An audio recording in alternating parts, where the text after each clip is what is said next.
السلام علیکم ورحمۃ اللہ۔ اگر آپ کو رات میں آپ ڈر جاتے ہیں، ڈر کے اٹھ جاتے ہیں، تو اس کا حل کیا ہے؟ اکثر لوگوں کو یہ پرابلم ہوتی ہے اور وہ برا خواب دیکھتے ہیں، ڈر کے اٹھ جاتے ہیں، یا ویسے ڈر کے اٹھ جاتے ہیں، ایسے لگتا ہے کسی نے ان کو ہلا دیا، اٹھا دیا ہے، یا دباؤ پڑ جاتا ہے، سلیپ پیرالسس اٹیک ہوتا ہے۔ اس طرح کی کنڈیشنز اگر بار بار ہو رہی ہیں تو اس کا علاج کیا ہے؟ دیکھیں، اللہ کے نبی صلی اللہ علیہ وسلم کے دور میں یہ مسائل موجود تھے۔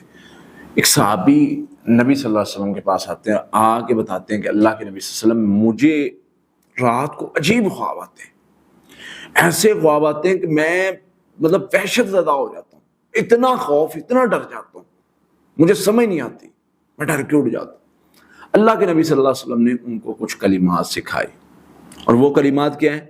اعوذ بکلمات اللہ التامات من غضبی وعقابی وشر عبادی ومن همزات الشیاطین یحضرون۔ یہ کلمات نبی صلی اللہ علیہ وسلم نے فرمایا تم نے سونے سے پہلے پڑھنے ہیں۔ اگر آپ کو ڈر لگتا ہے تو آپ یہ کلمات پڑھیں، صبح و شام بھی پڑھیں اور سونے سے پہلے پڑھیں، 3 مرتبہ یا 7 مرتبہ۔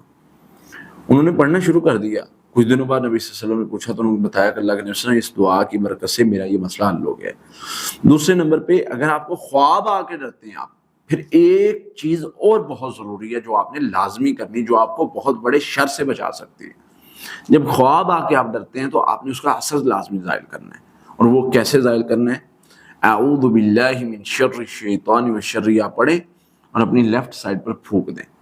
یہ نمی والا پھونکنا ہوتا ہے، اور اس کو آپ نے چاہے تو کوشش کریں جب آپ اٹھتے ہیں خواب دیکھنے کے بعد، ڈرنے کے بعد، یا اس طرح کنڈیشن میں، فوری یہ عمل کر دیں۔ اگر فوری نہیں یاد رہتا یا ایسی کیفیت نہیں ہے کہ آپ کو نہیں یاد، صبح یاد آیا کہ میرے ساتھ یہ معاملہ ہوا ہے، تو جب آپ کو یاد آتا ہے اسی وقت کر دیں۔ اس سے کیا ہوگا؟ خواب کا اثر ظاہر ہو جائے گا، اس شر جو آپ پر حملہ آور ہوا تھا اس کا اثر نہیں ہوگا۔ ایک صحابی فرماتے ہیں مجھے یہ ہوتا تھا کہ مجھے ڈرونا خواب آتا تھا، برا خواب آتا تھا، پریشان کرنے والا خواب آتا تھا، اور اس کے بعد میں بیمار ہو جاتا تھا۔ اللہ کے نبی صلی اللہ علیہ وسلم نے یہ دعائیں سکھائیں، میں نے یہ پڑھنی شروع کر دی، میں نے خواب کا اثر ظاہر کرنا شروع کر دیا، اس کے بعد اللہ کی رحمت سے مجھے یہ مسئلہ نہیں ہوا کبھی بھی۔ تو لہٰذا اس کا بڑا تعلق ہوتا ہے حقیقت کے ساتھ۔ تو اس کے حفاظتی پڑھائی بھی صبح شام کرنی چاہیے سونے سے پہلے، اور یہ دعائیں بھی پڑھنی چاہیے۔ تو انشاءاللہ اللہ تعالیٰ ہر قسم کے شر سے آپ کو محفوظ کر لیں۔